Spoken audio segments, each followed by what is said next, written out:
Welcome to a special Thanksgiving edition. Come on in and sit with us for a spell.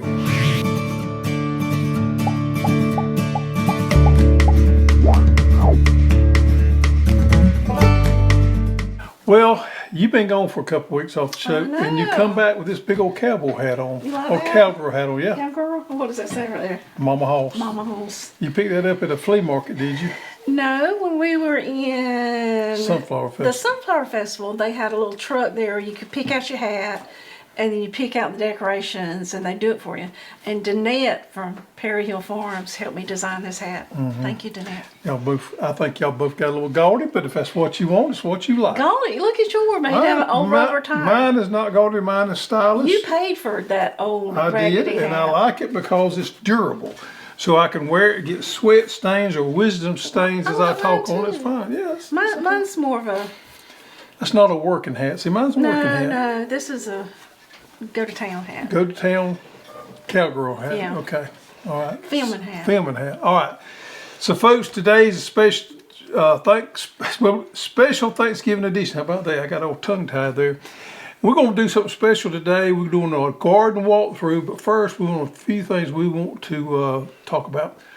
You know, if you've been paying attention to the news or anything, you've noticed the garden zones, USDA come out with a big surprise to all of us and did this garden zone change up. Next week, we got a special show. We're going to talk about that. It's going to be interesting. I didn't see this coming. It kind of caught me in hindsight. But anyway, Like somebody would have been talking about it. it is what it is, and we're going to talk about it next week. It's going to be interesting. When I initially thought about it, I said, no big deal.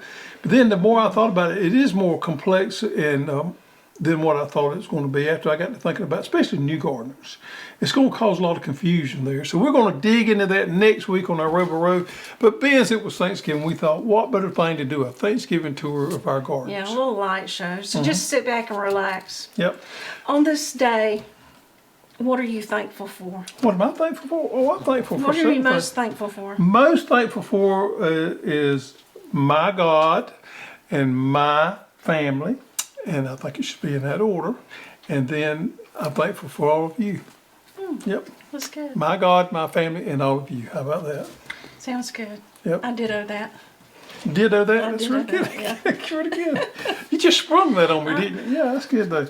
And you know, I don't want to get all crazy and everything, but we do focus a lot on our business. And we do have a lot of, several hours a day, we go back and forth with customers, whether we're answering the phone, whether we're answering email or whatever. And we are really appreciative of all of you out there. You know, we couldn't do what we do without you. And I know that's a little cliche, but it's a fact. We enjoy helping people. That's part of our little stick here is we want to help people grow their own food and help people be successful gardening. And it's wonderful. And I've said this time and time again, but it's so wonderful that we get to deal with like-minded folks all the time. And I'm talking about gardeners are some of the best people We in get the to world. talk about what we are most passionate about. And when we It's have fun. those conversations with you, we realize that you're just like us. You're just down to earth folks that love to get out and work out in the garden, work on the homestead, work on the farm. And it's good to hear your stories of how successful you are or hear your stories of how you grow your own food. So it's a blessing to be at the stage of life where we're at and the people we are. For that, I say thank you. Thank you. So let me show you what I got going on. Look at here, look at here. Boy, that's beautiful, isn't it? I have been waiting and waiting, and the Roselle is showing out. That little bit of cold spell we had didn't really affect it. But this is what it looks like when it's ready to harvest. Let me see your knife. So this is the calyx, and the flower has bloomed, has dried up and fell off. And so you have the calyx left over with the seed pod in it. Try to do this. So this is the seed pod right here that you're going to throw away. Well, throw away, but I Or- would recommend them save their own seed. Roselle seed can be hard to source sometimes, so I would recommend you saving your own seed. This is the good stuff. The good stuff. How do you get the seeds out of the seed pod? I've been doing this with some my white Roselle. I'll pop it and then let it sit for about a day, And then look at all that seed in there. Then you let it dry out after you pull it out. Yeah, all that seed. Seed's real easy to save off Roselle, and I'd recommend you doing it. You know, that's something I'm going to do more of next year. Save seed. Save seed. You know, get more than you need, share it with a neighbor. Now, always got to have something for you to taste. What are we into today? Okay, so I did a video a couple looks- of weeks, well, it might have been last week. This is some gold juice right here. 14 karat gold. No, this is honey and garlic fermented. I didn't know you did this. Yeah. So the honey and the garlic is just like super antibiotics. So if you get a little scratchy throat, runny nose, sore throat, you're supposed to take one of these every day. You eat the garlic and everything? And it will run away. No, but you can also cook with it. Imagine the flavors of honey and garlic. I've already tasted one of these because I didn't want to be too surprised. I'm going to get you some honey. Now you remember that tasting we did on the show? It's nothing like that. Don't put that back in there.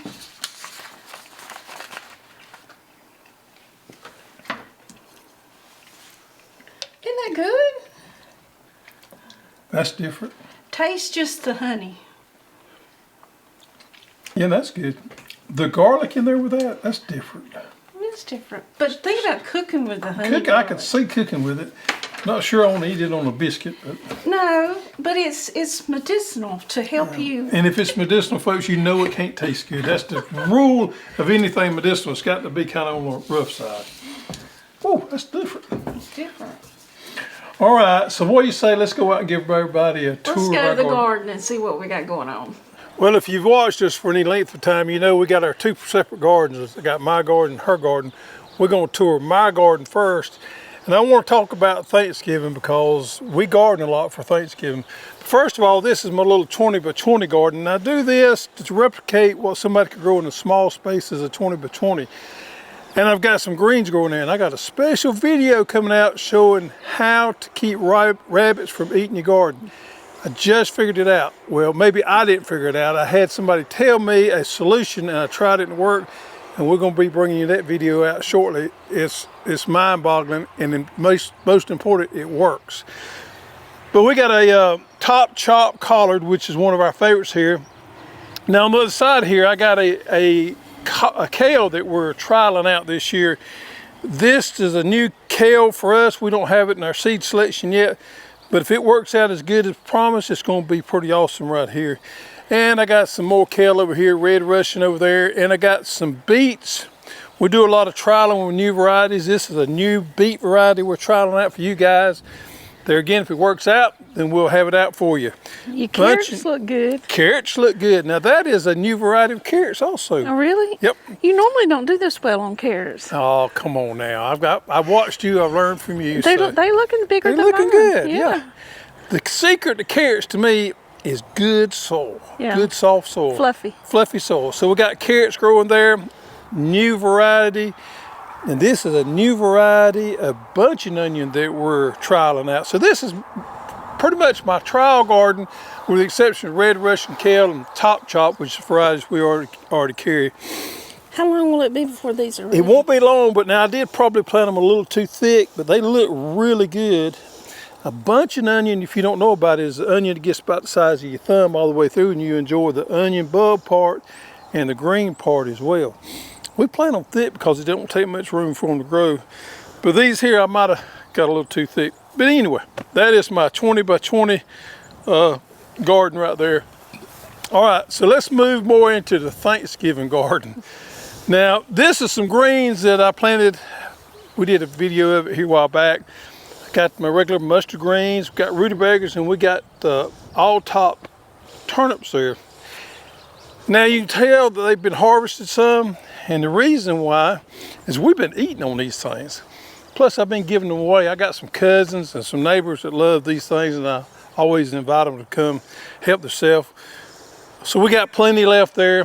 Now this is the reason we plant this stuff in October is we can have it ready to enjoy come Thanksgiving. Thanksgiving, we have these big fancy meals we like to eat out of the garden. We like to eat these greens, so we plant these at the 1st of October. And they come off just about perfect for Thanksgiving. Right here's a couple rows of potato onions. It's a multiplying onion, but it's a little different potato onions. I've been growing them for a couple of years. I've never grown as many as I've got this year. And let's move on over here. Well, don't let me forget my strawberries. Strawberries is over there. We got strawberries growing. They're a little slow to get kicked off, but we got them going.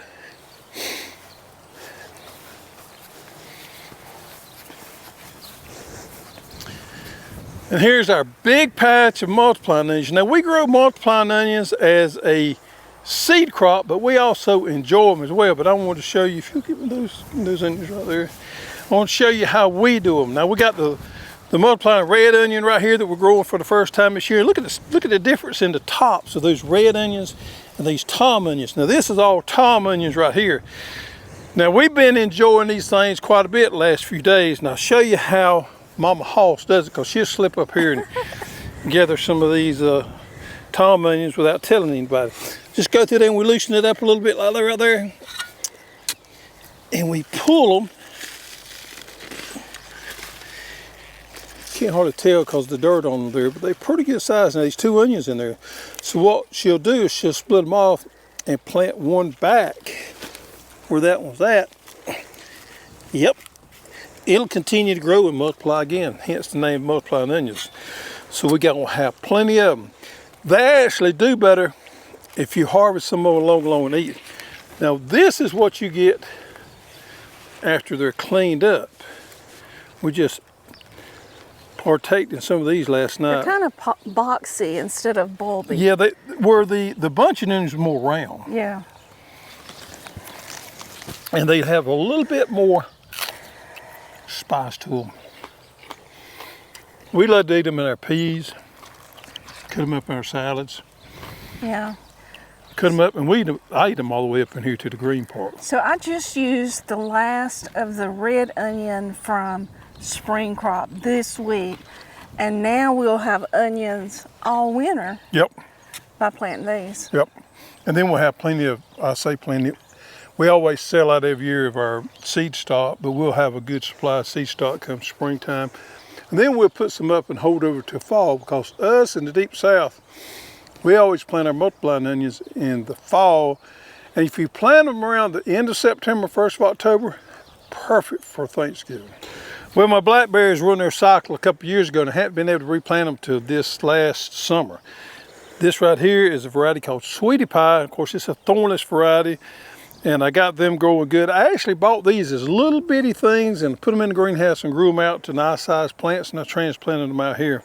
Of course, I got drip irrigation on them, and I run these 2 wires on each side. There's a lot of different ways to trellis your blackberries. I'm trying this way this year, where I run one on each side. And I come out here every now and then, pick them up, make sure that the runners is up in there. Try to trellis them, keep them off the ground as much as possible.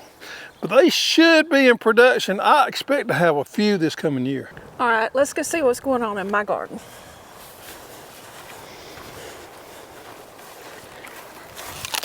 So here we have the radishes. Now I had the Hellos golden radish here, and we've ate all those. We ate those pretty much every night. We did. For the last week. Now here is the watermelon radish, and we had some of these last night. So we've been roasting these things. Our new favorite way of eating radishes, we roast them in the oven. And some of them are bigger than others. And you can eat these leaves. We've been eating the leaves too. Great staple there. Let me cut one open. Whoop, that ain't turned. Yeah. See, I think some of these got mixed up. I was hoping you wouldn't do that. There we go. There's a watermelon radish right there. So it has the white ring and the red center. Yep. The way you tell if it's a watermelon radish is kind of pinkish reddish color to it. And these are 50 days to maturity. The golden ones was 25. And I'm just going to go ahead and plant another patch of that. We've got the turmeric here. The turmeric has struggled a little bit. Now, one thing I've learned about turmeric this year, it likes a little shade. Yeah. And it says it takes 8 to 10 months for maturity. And you know it's mature when these leaves die back. And I see you got some Vidalia onions peppered in. Yeah, I had some extra onions, so you'll see onions everywhere. Carrots.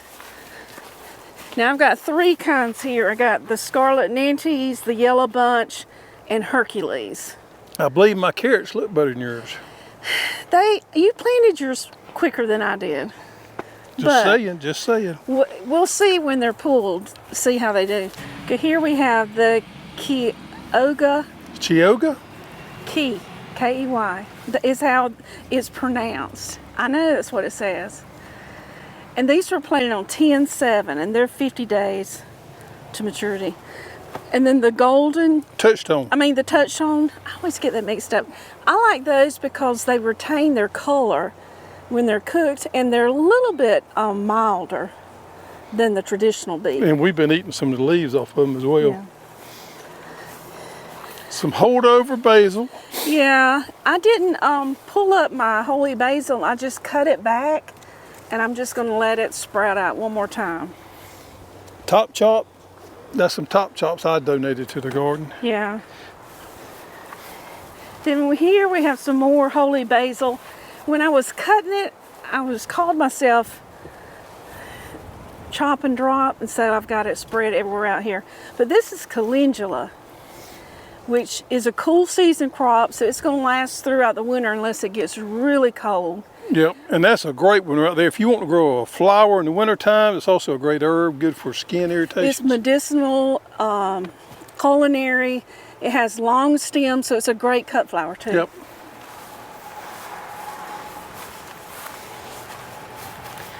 So here we have the Savannah mustard, which is a slick leaf and grows more upright. Now, if you don't think you like the flavor of mustard, you got to plan on trying the Savannah. Everybody that tries it never goes back to regular mustard because it's got a smoother taste to it. It's actually a cross between a spinach and a mustard. Right. And the stem is very small and tender. So like on the old mustard, I would take the stems out before I cooked it. This you don't have to. Very early variety too. Ginger is sort of like the turmeric, 8 to 10 months. The leaves will start turning yellow when it's ready to harvest. Now your ginger appears it done a little better than your turmeric did. Oh, I know what this is. And this is the Imperial Star spinach. And we've ate on it a couple of times too. Yep. It has a bigger leaf. Yeah, this is not your baby spinach. This is that full size Italian type spinach right here. Dark green leaf. Ooh, it's good to stir fry. We actually put it in our eggs sometimes for breakfast. And you cut it and it'll just keep making. And you can even succession plant these because it's short days to maturity. This is cauliflower, I think. The cauliflower's struggling a little bit, Ma Hoss. I know. And some onions put in there. Maybe they'll kick it off. You know, this is where we had those peanuts at. Yep. And I'm wondering if we shouldn't have planted them behind the peanuts. That shouldn't have had any effect on them. I think you may have overwatered just a little bit there.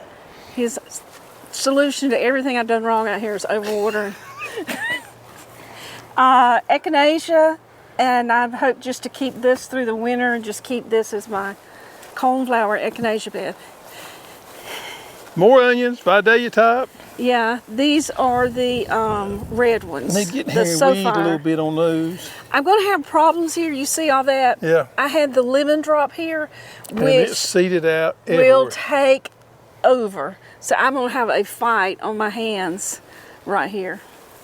All right, let's talk about this here because I got my opinions on this. So this is the magnolia blossom, and you look at it, this is what it's called. It gives that wonderful pop of color in the fall to your garden. And you can see it looks really nice up here, but I've got some issues on the bottom. Now he thinks it's overwatering. I think it was some type of soil disease because it's growing out of it. Well, she watered this in ground the same as she did a raised beds. Raised beds we know take more water. So that's a classic sign to me they got too much moisture down here at the bottom there. But they are coming back out a little bit. Maybe we can salvage some of them. We might have a few. Yep. And the thing about these is the tendrils, taste this, it's supposed to taste just like the pea. Really? Mm-hmm. It does. But on these you can eat the tendrils. And the flour, I'm assuming. Mm-hmm. So, garlic. Garlic. So I've got some elephant garlic and some German white garlic here. Looks pretty good. And this is our little focal point right here in the garden. It's our little, what do you call this? It's a centerpiece. Centerpiece. Huh. Focal point. Now, I showed you just a minute ago her English peas on that side. And these are English peas on this side here. And this is a silver super snap pea. But see, this bed's a little higher than that one is. It don't hold moisture as much. Back to my argument, that one got too much moisture. Well, this was planted a lot later too. Mm-hmm. So. Then here we have the multiplying onions. So we've got the Tom and then the little red. I call them little reds. Little red. Yep. And I had to put her some of her own blackberries down here. This is the same exact kind that I got going over here, Sweetie Pie. But she's doing a different trellis method on hers. So I run her 2 wires up here, and she's actually going to I'm going to train them to go. Train them to go up like that. So we're doing something a little different on the training on that. And on the other side of it, you'll see some muscadines. We've got a little more work to do on those. Same thing, running 2 wires, but she needs to train them up some. And then this is what I would say most excited about is this tango celery. This is the first year we've carried it. You grew it out from seed. I planted it, and it was little plants this past weekend, and look at it. I got some in the container up there. Now, one thing I've noticed about tango celery, or celery in general, once you transplant it, it pops and grows in a hurry. So yeah, it takes a little bit longer to get those seeds up into some of the other vegetables. But once you get those seeds up and get it somewhat established, then it grows quick from there. Gets down to below 20 degrees, we'll probably have to cover it up, but it's very cold tolerant. Come springtime, a whole raised bed full of celery. And then this is the Roselle this year. I've got 3 or 4 plants on the other side of the house, but it's blooming now. Some of the blooms has fallen off. This one's actually ready to harvest. You just take that seed out of there. The winds got into this a little bit today. And this is some white Roselle. And I've been harvesting the seeds on it. We hope to have some of it for sale if it germs out. First year we've grown that white Roselle. This is our little wildflower spot. We actually had this before we did this part. This was the first part of the garden. I know it looks a little ratty now, but I'll come here and mow that. Come springtime, it'll flush right back out. I think this is probably about 3 years old, and it still performs really well. With a wildflower garden, you're gonna have a weed or 2 in it, so it's just natural. But I do mow it off this time of the year and kind of clean it up a little bit. This right here is a native hibiscus.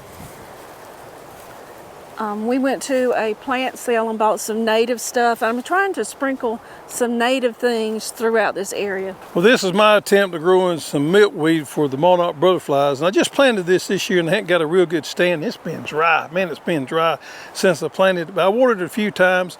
I expected to really take off come springtime. You know, we've never grown milkweed before, but with the monarch thing becoming an issue, with them being on the endangered species list or whatever, I thought we ought to do our part with the helping them with their transit through, to have them something to feed on as they pass through. All right, so now we're gonna finish up. Hope you enjoyed the little garden tool there. You know, we got 2 weeks to catch up on the old goat. Oh yeah. The old goat drawing, we got 2 weeks to catch up on that. And we're gonna do it, for next week, we'll do a drawing for the old goat this week. So if you see the old goat on the set anywhere, put it in the comments below and you will be in the drawing for a coveted prize from Hall's Tools. And the old goat has... Do we still have any more socks? Yeah, right here. The old goat has recovered from his tumble a couple weeks ago. He had to spend a couple weeks in the bed, and we put bandages on him, but he's all healed up. He's doing better. All right, so we're going to do... So this is when Tracy was here. Tracy was here. We're going to do the drawing with that. Tracy Sakata was here. And the winner from that week is Judy Reynolds. Judy Reynolds. Judy, send us your address at custserve@hosstools.com, and yes, you will get a coveted pair of Get Dirty socks. So this was last week when Donnie Glover was your guest. Yeah. And Terry Stanley, you're the winner of last week. Terry, send us your information, shipping information to custserve@hosstools.com, and you will be the talk of the town as you walk around town with these pretty Get Dirty socks. Be sure to send us a picture. Yep. We got a picture a couple weeks ago. Hilarious. We need to show Hilarious. Hilarious. that. Okay, Garden Spotlight is from Robert Osborne, Cox Creek, Kentucky, Zone 7/8. And he's proud of his pepper, and he ought to be. Look how long they are, right at 8 inches. He's been growing the Arapaho peppers for 3 years. On your website, the photos do not look like the real fruit that grows on the plant. I'm attaching my photos from our plants. Feel free to use them. Long-time happy customers. Look at that. Aren't they pretty? They are beautiful. You know, we looked at some pepper trials last week down in Florida, and there was a couple of these type varieties. This is a great one right here. You tasted one. I did. It was a little Ooh, hot. they talked me into as we was walking through the trials. Greg, taste this, because you know Greg will do anything. And then I should have known they started snickering as I was tasting it, and it was hot. There we was out there in the middle of the trials in With the field. no water. I had a half a bottle of water. I worked on that half bottle of water. I kept turning it. Anyway, I got over it, but it was funny to all of them. All right, folks. What about the onion updates? Oh, onion update. We, next Monday and Tuesday will be our last day shipping onions. We're going to wind up onions for next week, so if you hadn't ordered yours, by all means, go ahead and order All them. the pre-orders Or gone out. should be out. If you're ordering on a Thursday or Friday, we will wait till Monday to ship. So Yep, next week's going to wind it up, so if you got any friends or family that wants any onions, get them for them. They're going to be gone, and we'll move right along. How about that? Thank you for watching. Thank you for your support, and we happy Thanksgiving. hope all y'all enjoy the holidays.